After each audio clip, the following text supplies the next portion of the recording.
দিবা তাদের জন্য এটা কোয়েশ্চেন নং 3-এ আসে। এতে 5 আউট অফ 5 এতে শুধুমাত্র 10টি রুলস ফলো করলেই হয়। ঠিক আছে?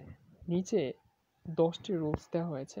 এই রুলসগুলো যদি তুমি নিজের মধ্যে আয়ত্ত করতে পারো, তাহলে অবশ্যই তুমি এসএসসি পরীক্ষায় এই মার্কে এই কোশ্চেনে যথেষ্ট আনসার করতে পারবা এবং ভালো উত্তর করতে পারবা। এবং এই রুলসের বাইরে আসলে আর দেয় না। বোর্ড এক্সামের মধ্যে এই 10টা রুলসই সবচেয়ে গুরুত্বপূর্ণ এবং 10টা শূন্যস্থানের জন্য এই 10টা রুলসই যথেষ্ট। তো আশা করি তোমাদের জন্য ক্লাসটা অনেক বেশি বেস্ট হতে চলেছে। তো মনোযোগ দিয়ে ক্লাসটা করার অনুরোধ রইল। তো প্রথমে আমরা যে রুলসটা নিয়ে আলোচনা করব সেটা হচ্ছে উড রাদার। শূন্যস্থানে কোথায় তুমি উড রাদার বসাবা? তো উড রাদারের মানে হচ্ছে বরং বা একটি কাজ করা থেকে আরেকটি কাজ করা, ভালো অর্থে আমরা উড রাদার ব্যবহার করব।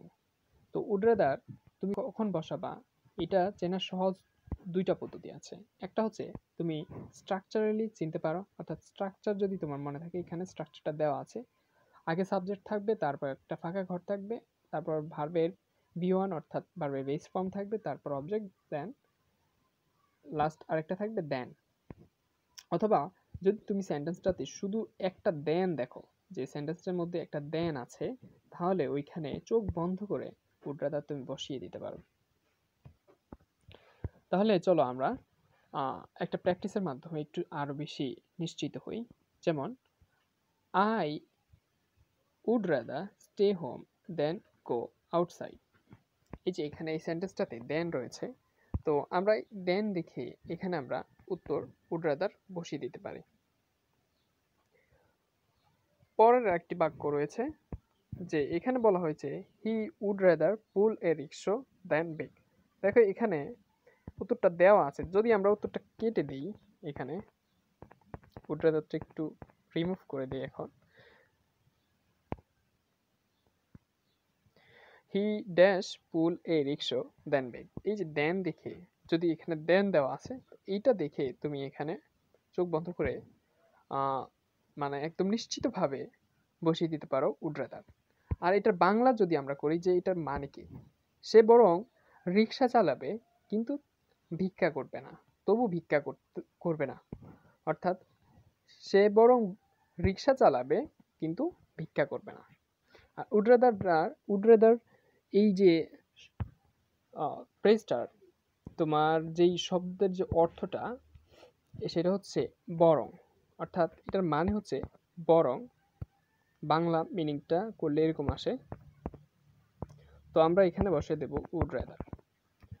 আর আরেকটা সহজ পদ্ধতি হচ্ছে যদি সেন্টেন্সটাতে একটা দেন থাকে, সেখানে তুমি উড রাদার বসিয়ে দিতে পারো। তো চলো আমরা নেক্সট রুলটাতে যাই। সেটা হচ্ছে রুল 2, হ্যাভ টু এবং হ্যাজ টুর ব্যবহার।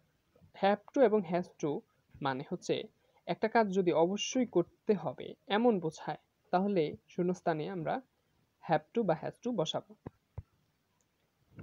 তো দেখো হ্যাভ টু এবং হ্যাজ টু কখন কোন জায়গায় বসবে? হ্যাভ টু বসবে সাধারণত সাধারণত না, সবসময়ই হয় আই, উই, দে, এই তিনটার পর হ্যাভ টু বসবে। আর হি, শি, ইট বা কোনো স্থানে কোনো ব্যক্তির নামের পর যদি ব্যবহার করতে হয় হ্যাজ টু তোমরা ব্যবহার করবা। অর্থাৎ হি, শি এবং কোনো ব্যক্তির নামের পর অবশ্যই আমরা হ্যাজ টু ব্যবহার করব এবং সেন্টেন্সটা অবশ্যই প্রেজেন্ট ইনডিফাইনিটের হতে হবে। তো চলো দেখি। আর আরেকটা কথা মনে রাখবে সবসময় যে হ্যাভ টু দিয়ে অবশ্যই কাজটা করার বাধ্যকতা থাকবে এমন কিছু বোঝাবে। আর এখানে স্ট্রাকচারটা দেওয়া আছে, যদি কেউ চাও স্ট্রাকচার মনে রেখেও এটা আইডেন্টিফাই করতে পারো, তবে আমরা প্র্যাকটিসের মাধ্যমে করব। দেখো time is up, you dash, এখানে ড্যাশ চিহ্নটা দেওয়া থাকবে, অর্থাৎ এখানে আমি উত্তরটা লিখে রেখেছি, আমি এটা রিমুভ করে দিই। তো এখানে বলা হয়েছে যে time is up, you dash submit your exam paper. দেখো যদি সময় শেষ হয়ে গিয়ে থাকে অবশ্যই টিচার আমাদের খাতাটা নিয়ে যান বা আমাদের যে উত্তরপত্রটা সেটা নিয়ে যান। তো সেটা অবশ্যই জমা দিতে হয়। এখানে বাধ্যকতা বোঝাচ্ছে যে অবশ্যই খাতাটা জমা দিতে হবে। তো এখানে হ্যাভ টু বসবে, আর ইউর পরেও হ্যাভ টু হয়। তো সেকেন্ড আরেকটা উদাহরণ দেওয়া আছে, সেটা হচ্ছে হি ইজ সিক। দেখো হি এর পর কিন্তু এখানে হ্যাভ টু হয় নাই, হ্যাজ টু হয়েছে। He has to take rest till get well, অর্থাৎ তার সে যেহেতু অসুস্থ, তার সুস্থ হওয়া আগ অবধি তাকে কি করতে হবে, তাকে রেস্ট নিতে হবে। এখানে বলা হয়েছে যে he is sick, he is sick, সে অসুস্থ। He has to take rest till get well, অর্থাৎ ততক্ষণ পর্যন্ত তাকে রেস্ট নিতে হবে যতক্ষণ না পর্যন্ত সে সুস্থ হচ্ছে।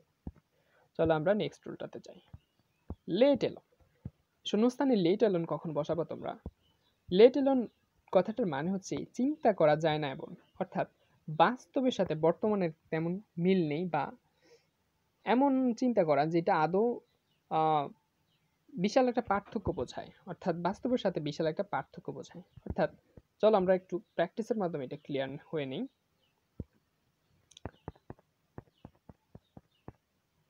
যেমন there isn't enough room for us, আমাদের জন্য পর্যাপ্ত জায়গা নেই, মানে থাকার জন্য আমাদের পর্যাপ্ত জায়গা নেই।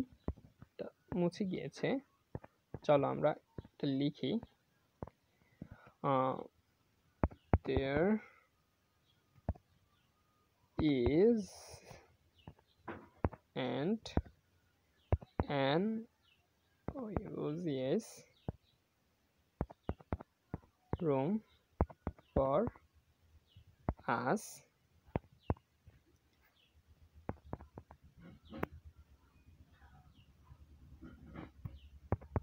room for us, আমাদের জন্য পর্যাপ্ত জায়গা নেই।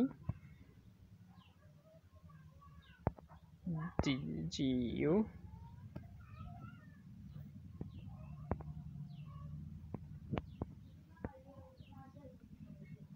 guests, অর্থাৎ থাকার জন্য আমাদের পর্যাপ্ত জায়গা নেই, লেট অ্যালোন গেস্ট, মানে আমাদের জন্যই পর্যাপ্ত জায়গা নেই, সেখানে অতিথি থাকবে কি করে, এমন বোঝাচ্ছে সেন্টেন্সটা। Alone guest. তাহলে এটা আশা করি বুঝতে পারছো যে একটা কাজ যেটা আসলে চিন্তা করা যায় না, বা এটা আসলে অনেকটা অসম্ভব বলে মনে হয়, এরকম বোঝালে আমরা সেখানে লেট অ্যালোন বসাবো। তো চলো আরেকটা প্র্যাকটিস করা যাক, এইটা আরো সহজ। রুলসটা দেখো, উদাহরণটা দেখলে বুঝতে পারবা। He can't buy a cycle, buy a cycle, সে একটা সাইকেল কিনতে পারবে না, ড্যাশ বিএমডাব্লিউ কার, তো তার একটা সাইকেল কেনার যোগ্যতা নেই বা সাইকেল কেনার টাকা নেই, সে কিভাবে বিএমডাব্লিউ কার এত দামি একটা গাড়ি কিনবে। তো সেখানে আমরা যেহেতু এটা অসম্ভব বা চিন্তা করা যায় না এমন বোঝাচ্ছে, তো সেখানে আমরা লেট অ্যালোন বসিয়ে দেব। চলো আরেকটা প্র্যাকটিস করি, এটা হচ্ছে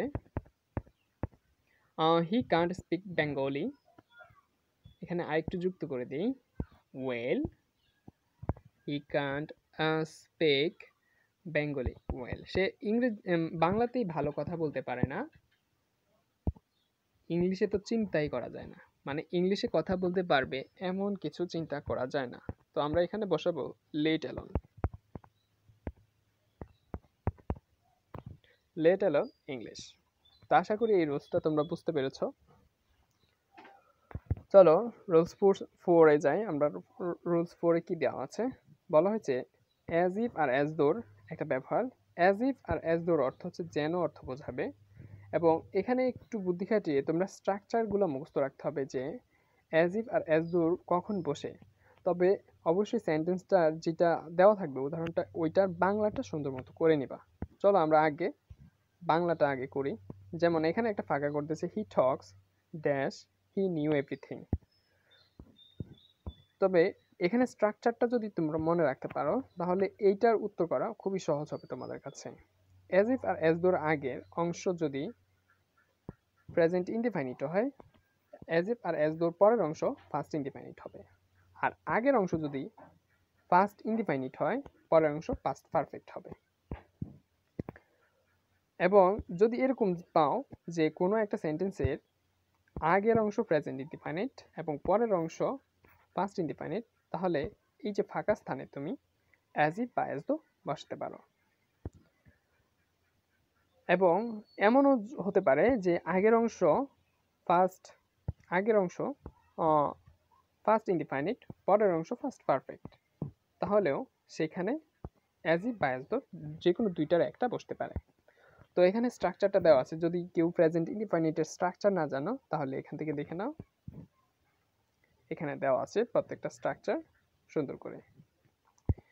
তো চলো, এটার অর্থগতভাবেও কিন্তু মেলানো সহজ হয়, যে যেন অর্থ বোঝাবে, অর্থাৎ এটার মানে হচ্ছে এটা দিয়ে যেন এরকম কিছু বোঝাবে। As if R as though, যে সে এমনভাবে আচরণ করে যেন সে সব কিছু জানে, হ্যাঁ, বা সে এমনভাবে বিহেভ করে যেন সে এখানকার বস, এরকম মনে হবে। চলো আমরা একটা প্র্যাকটিসের মাধ্যমে দেখে নিই। হি টক্স, সে এমনভাবে কথা বলে যেন he knew everything. He talks as if he knew everything. As if বা অ্যাজ দো, এখানে অ্যাজ ইফ বসাচ্ছি আমি, as if he knew everything. দেখো আগের অংশ প্রেজেন্ট ইনডিফাইনিট এবং পরের অংশ ফার্স্ট ইনডিফাইনিট। এখানে যদি আগের অংশ ফার্স্ট ইনডিফাইনিট হতো, পরের অংশ ফার্স্ট পারফেক্ট হতো, কিন্তু আগের অংশ এখানে প্রেজেন্ট ইনডিফাইনিট, পরের অংশ ফার্স্ট ইনডিফাইনিট। তো এমন যদি বোঝায় তাহলে আমরা সেখানে অবশ্যই চোখ বন্ধ করে অ্যাজ ইফ বসিয়ে দেব। ক্লাসের বাকি অংশ আমরা পরবর্তী পর্বে তোমাদের কাছে শেয়ার করব। আজকে এইটুকু পর্যন্তই নিজের মধ্যে আয়ত্ত করার চেষ্টা করো। দেখা হচ্ছে দ্বিতীয় পর্বে।